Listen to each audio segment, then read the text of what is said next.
Soy Luis Pedernera, trabajo en IELSUR, el Instituto de Estudios Legales y Sociales del Uruguay. Es una organización jurídica de defensa de derechos humanos que nació en el 84, este año cumple 30 años. Nace con el objetivo de perseguir los crímenes cometidos por la dictadura militar, los crímenes de terrorismo de Estado, y después, en el correr del tiempo, ha ido diversificando las temáticas. Yo en IELSUR, yo estudié Derecho, me he especializado en temas de derechos del niño. Ingresé a IELSUR en mediados de los 90 como una pasantía de la Facultad de Derecho y ahí me he ido quedando.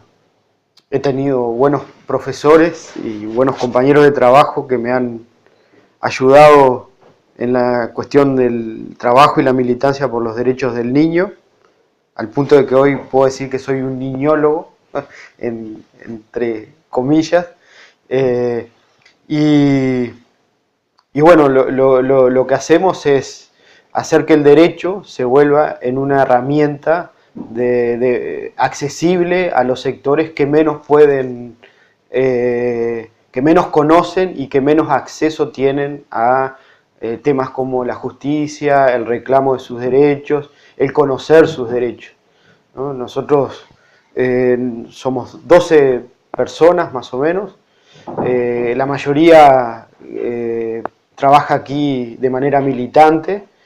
Uruguay prácticamente no es objetivo de la cooperación internacional desde hace muchos años, y cuando las organizaciones no gubernamentales en Uruguay viven fundamentalmente de la colaboración que le da el Estado, conveniar con el Estado. Y el sur ha optado por mantener su independencia, no recibe financiamiento estatal, porque eso nos permite tener una mirada independiente y crítica de las políticas públicas y de las políticas fundamentalmente que afectan los derechos humanos. Trabajamos cuestiones de derechos del niño. En Uruguay hay una coalición de monitoreo de la aplicación de la Convención de los Derechos del Niño, cuya sede es IELSUR. Es un colectivo de organizaciones y dentro de eso monitoreamos la aplicación de la Convención para informar al órgano que supervisa la aplicación del Tratado de Naciones Unidas, y además supervisamos los centros de detención de adolescentes. En estos momentos acabamos de realizar una visita de inspección de las condiciones a las que se somete a los adolescentes que han cometido delitos. Realizamos informes y después se los presentan a las autoridades, se difunden y también se elaboran propuestas de mejora. ¿Cuántos institutos de menores hay en Uruguay? En Uruguay hay un sistema de responsabilidad penal adolescente que tiene en su órbita más de 18 centros de detención. ¿Y tú sabes más o menos cuántos niños hay detenidos? Sí, hay 650 niños, más o menos, detenidos, niños de entre 13 y 18 años. El informe que has comentado, ¿es un informe que habéis elaborado vosotros a petición del gobierno o por propia decisión? No, es un informe que desde hace 20 años lo elaboramos nosotros en función de las visitas que hacemos a los centros de detención. También ahí nosotros reivindicamos la mirada que tenemos las organizaciones en el monitoreo de estos espacios de detención. ¿Cómo es vuestro trabajo aquí como supervisores, observadores y también controladores de lo que sucede en los centros de detención de menores en el Uruguay? Bueno, nosotros hace 20 años, en conjunto con otras organizaciones, monitoreamos centros de detención. Eso era una actividad prácticamente sostenida de manera militante. Actualmente IELSUR y la Organización Mundial contra la Tortura han conseguido financiamiento fundamentalmente de Bill Descheneux y de el gobierno alemán en su momento, el Ministerio de Asuntos Extranjeros, creo. El Ministerio de Colaboración. Sí, y han financiado que nosotros monitoreemos las condiciones de detención. Eso hace, ese apoyo lo tenemos desde hace 4 años atrás, se sostiene en el tiempo, y lo que hacemos es, durante el año vamos a los centros de detención, inspeccionamos las condiciones y elaboramos un informe que se presenta a las autoridades o se difunde públicamente. También hacemos denunciamos algunas situaciones graves y ayudamos o oficiamos de soporte a algunas cuestiones que a nosotros nos parecen súper interesantes. Una es que las familias de los adolescentes se reúnan, se nucleen y sean ellas las portadoras de los problemas que tienen sus hijos o sus familiares cuando están detenidos. Desde hace 5 años atrás hemos intentado ir generando esa instancia, primero reuniéndonos en zonas alejadas del centro, abajo en unos parques, leyéndole las normas que protegían a sus hijos, ¿no? Explicándole que la incomunicación está prohibida, que el derecho del niño es a mantener el contacto permanente con su familia y con su representante, porque a veces como sanción se les prohibía hablar con su familia o ver a su familia, que terminamos descubriendo que eso ocurría porque estaban tan golpeados que era impresentable mostrar a sus hijos en la forma en que estaban golpeados. Eso ocurrió este año. Y bueno, así, es un trabajo muy difícil, ¿no? Porque son familias que vienen de contextos bastante complicados, pero uno apuesta a que ese trabajo sea un trabajo. Bueno, en este momento una abogada que lleva causas ha logrado que las madres mantengan la reunión. Nosotros lo que decimos es, sostenemos eso, en la medida que podemos ofrecerle recursos, se los ofrecemos para imprimir materiales, para llamadas por teléfono, incluso para reunirse, usar nuestras salas para que puedan tener un lugar de reunión. Nosotros sabemos que este lugar es complicado porque es en el centro de la ciudad, pero a veces conseguir dinero para que sostengan el boleto. Entonces, porque nos parece súper importante, las madres este año, que ha sido un año muy particular en las denuncias de la violencia, de las condiciones en que estaban los adolescentes, que ellas han hecho visible. Nosotros también hemos facilitado, por ejemplo, una cosa que para nosotros ha sido histórica, y ha sido el encuentro de estas mamás, de los presos comunes, de los niños que cometieron delitos, pero que son como visualizados socialmente, la escoria de la sociedad, con las madres de los detenidos desaparecidos de la dictadura. Hemos facilitado ese encuentro y ayer nosotros terminamos de visitar los centros y a la visita nos acompañaron delegación de madres de detenidos desaparecidos. Porque hemos logrado que la lucha contra la tortura sea una lucha contra la tortura que no se tolera desde ningún ámbito. Entonces, y hemos tenido una receptividad del grupo de familiares de detenidos desaparecidos y de las viejas, como se las llama aquí, hacia estas otras madres, que para nosotros ha sido fenomenal. Qué idea más buena. ¿Cómo es la situación de los centros de menores en Uruguay? Los jueces, la primera decisión que toman es privar de libertad, y todas las administraciones no han disminuido el número de prisiones, sino que han aumentado. Cuando en tema de niños, la política tiene que ser inversa, tiene que pensarse en otro tipo de penas no privativas de libertad, y las condiciones de detención. Hay lugares en donde las condiciones de detención son lamentables, son indignas y de por sí constituyen un trato cruel, inhumano y degradante.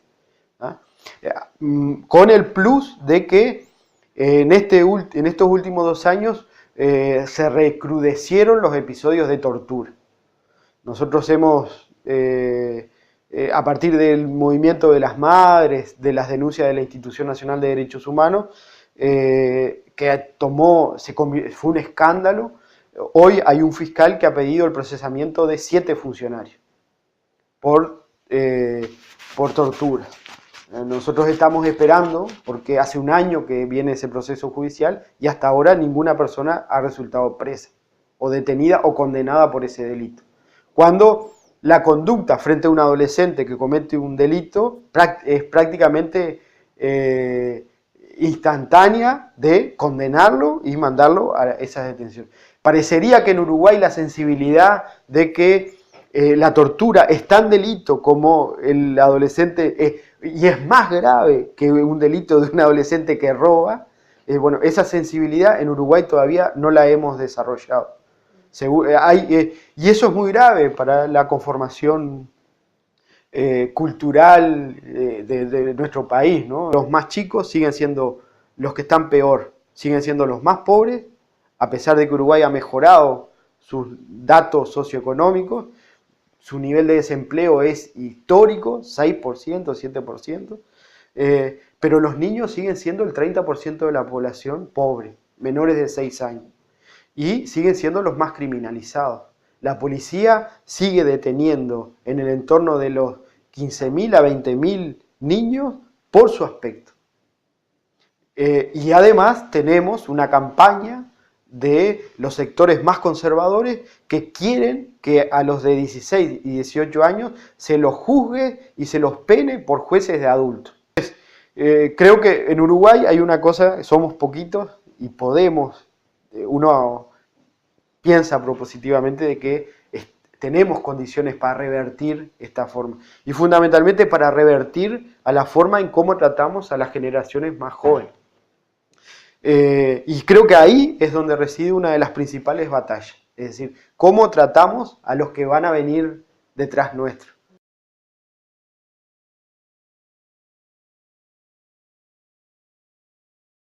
Mi nombre es Claudia de los Santos, soy la directora nacional de Organizaciones Mundo Afro, una ONG que funciona hace 26 años en la República Oriental del Uruguay. ¿Desde cuándo te dedicas tú a trabajar para organizaciones? Estoy trabajando o me he dedicado a todo lo que tiene que ver con la política social desde el año 1998. ¿Y desde cuándo eres directora de las Organizaciones Mundo Afro? Soy directora de Organizaciones Mundo Afro, directora nacional, desde el año 2010. ¿Cuáles son tus funciones como directora general? Bueno, tengo la tarea de bajar, diríamos, la línea de Organizaciones Mundo Afro, los objetivos generales, que son el luchar contra el racismo, un racismo que, si bien algunas veces es solapado, otras veces se manifiesta muy claramente, lo hemos visto últimamente, y trabajar por la equidad racial. Últimamente en nuestro país se han presentado algunos hechos racistas muy fuertes, ¿sí? Y en uno de ellos nos ha llamado la atención y le ha llamado la atención a la sociedad en su conjunto, porque al preguntarle a la persona por qué atacó racialmente a otra persona y si es racista, la persona ha contestado que sí. Y no ha sido la única persona, sino que los hechos, hubo un tiempo, estoy hablando de un año y tanto hacia atrás, que la gente no le ha importado manifestarse racialmente hacia personas del colectivo afro. ¿Qué pasó exactamente? Bueno, hubieron hechos de una golpiza a una joven, usando insultos raciales, un hecho a un joven también, otra golpiza, también insultando racialmente, con una grave situación de casi la pérdida de la vista de este joven. Otro, que es el que más nos ha conmovido en la sociedad, en la que una situación de una escuela pública maltrató racialmente a una niña de 5 años también. Sí, son situaciones raciales con mayúsculas. ¿Crees tú que personas que a lo mejor pueden pasar por blancas, ¿no? por su aspecto físico, prefieren no poner que son de descendencia afro-uruguaya porque tienen miedo de que se les puede impedir. Sí, totalmente. Sí, porque ha pasado. Muchas veces prefieren no decir su descendencia, no autodefinirse afrodescendientes, aunque no sea notorio, porque le resta oportunidades. Sí, sí. Me acuerdo que hace un buen tiempo ya se había hecho un estudio que de 3 niños menores de 5 años de la escuela, chiquitos menores escolares, no de 5 años, perdón, de 3 niños que asistían a las escuelas, 1 sufría de baja autoestima y ese 1 muchas veces era afrodescendiente, ¿sí?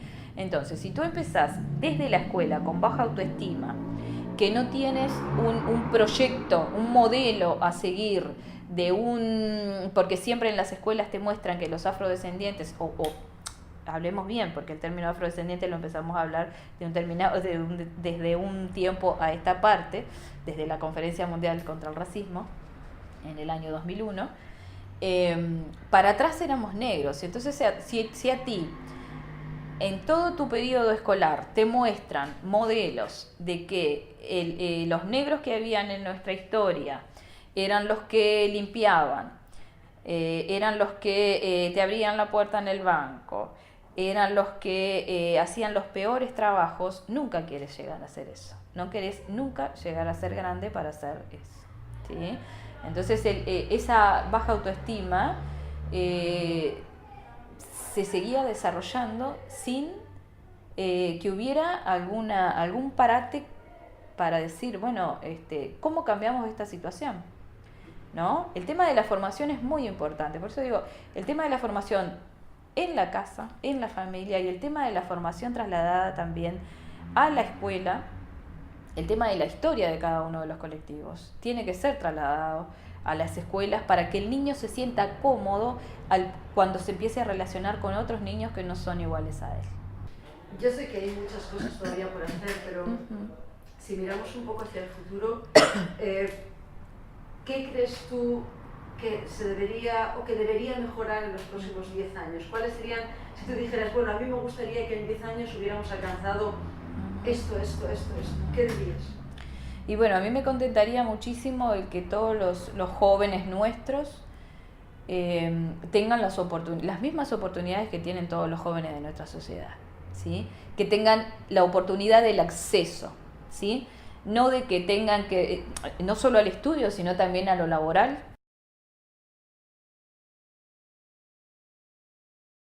Soy Elizabeth Suárez, soy activista, soy educadora popular, activista en la promoción de derechos de los afro y de las afrodescendientes. Hace mucho tiempo que activo, prácticamente desde mi adolescencia. He transitado por diversas organizaciones de la sociedad civil y bueno, y actualmente participo de 2 colectivos. Uno es la Casa de la Cultura Afro-Uruguaya, en la cual soy la secretaria general. Este es un rol más que nada político y de representación. También en la Casa de la Cultura soy responsable del área de desarrollo social, o sea, por lo que implica trabajar algunas cuestiones específicas. En concreto, por ejemplo, ahora vamos a empezar a trabajar con la Junta Nacional de Drogas en un proyecto que básicamente piensa trabajar el consumo problemático en drogas como es el alcohol y el cannabis. Concretamente es un proyecto que parte a partir de la demanda de poder de alguna manera problematizar el tema del consumo, pero desde una perspectiva de un consumo con cuidado, un consumo responsable. Sí, pero bueno, Misangas es un grupo de mujeres jóvenes afro en particular, es un grupo de articulación para la incidencia política y bueno, y en este tiempo hemos generado muchas actividades, ¿no? Muchas intervenciones, algunas que tienen que ver con una política de alianzas estratégicas, como en este caso con el movimiento de la diversidad sexual. Desde el año 2007, por ejemplo, Misangas participa de lo que es la Marcha de la Diversidad, también poniendo en este marco de las múltiples discriminaciones lo que es la discriminación racial y el racismo, si es una forma de estar presente, y bueno, y también de aliarnos con personas que también son discriminadas por otras razones. Pero también sabemos, por ejemplo, que el 28% de las familias afrodescendientes son jefaturas femeninas. tienen jefaturas femeninas. Entonces decíamos, bueno, ¿cómo o en concreto, bueno, ¿cómo problematizar esto de que, bueno, vemos que somos el sector más desfavorecido de la sociedad, pero sin embargo, en la mayoría de los casos son las que solventan y de alguna manera conducen a una familia, ¿no? Entonces, ¿cómo trabajar desde ese lugar, cómo trabajar en la autoestima, fortalecer la identidad, ¿no? Porque también, bueno, en muchos casos, sobre todo, veíamos en el caso de las mujeres jóvenes, muchas veces el tema de la discriminación también opera como un coartador del proyecto de vida, ¿no? O sea, muchas veces dejan de estudiar porque son discriminadas en el centro educativo, entonces, bueno, eso coarta el proyecto de vida, por ejemplo, ¿no? El tema de la discriminación. Así como otras tantas cosas, el embarazo adolescente, ¿no? Variados temas que de alguna manera nos involucran a las mujeres en general y en particular a las mujeres afro en algunos casos con mucho más énfasis, ¿no? Bueno, primero lo primero es que la discriminación racial sigue existiendo, el racismo en el Uruguay sigue existiendo, pero lamentablemente tenemos una sociedad que aún sigue sin admitir, o por lo menos no admitiendo en ciencia cierta o con el grado de importancia que tiene, que esto sigue sucediendo, ¿no? Entonces seguimos siendo de alguna manera paradójicamente blanco de insultos, de agresiones, de discriminación a la hora de presentarse a postular un trabajo. Sí. En aquella buena o mala voluntad de acuerdo al interlocutor, ¿verdad?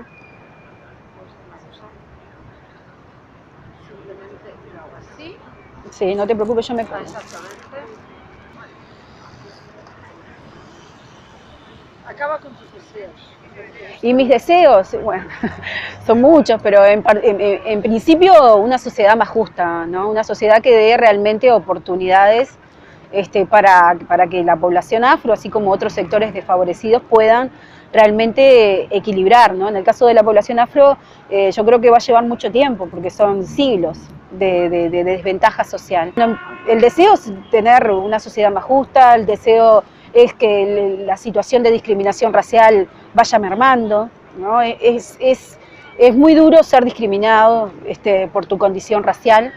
Es muy duro sobre todo a nivel educativo, a nivel de la escuela. Muchas veces cuando se dan situaciones de discriminación, los propios maestros no saben cómo actuar, ¿no? Generalmente, hay encuestas que te dicen que de 3 niños afro, 2 son agresivos, ¿no? Y muchas veces la agresión tiene que ver con la respuesta a una agresión hacia el niño. Y eso no se dice, y muchas veces el Uruguay también peca de tener una cuestión que dice de ser solidario y ser respetuoso, pero bueno, también muchas veces entendemos que es muy hipócrita, ¿no?